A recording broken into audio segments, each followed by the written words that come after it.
Chaturanga Dandasana, la série des postures des 4 membres tendus comme des bâtons.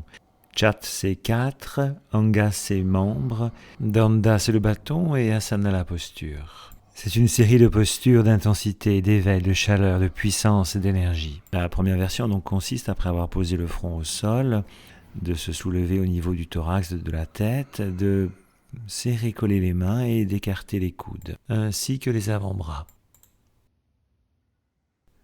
Le regard est en face, posé sur un point, on se place sur les orteils, et puis sur une inspiration, on va se soulever l'axe, le bassin fessier, qui sera là dans cette position un peu plus haute.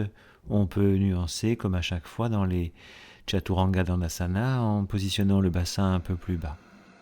La visualisation de l'axe ou du chakra Manipura, une belle droiture entre l'arrière et l'avant, soit le bassin un peu plus haut comme ici. On peut jouer sur évidemment les orteils et les pieds vers l'arrière ou vers l'avant. Ou comme pour ici, le bassin un peu plus bas. Des suites d'inspiration longues avec ou sans tenue poumon plein et des suites d'expiration avec ou sans tenue poumon vide. Et puis ensuite, on va reposer. Ceci constituant donc la première variation de la première version.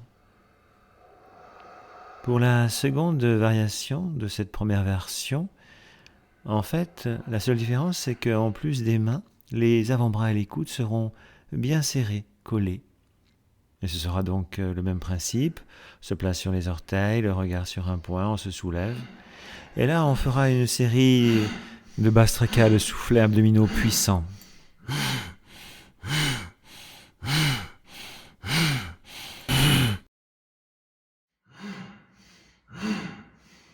La puissance, l'intensité, Manipura Chakra ou la Shushumna, et puis l'inspiration et la tenue poumon plein.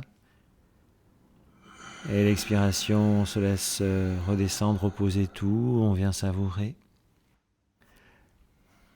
On peut savourer comme habituellement, donc le front posé sur le poing fermé serré et le poing sur la paume de l'autre main.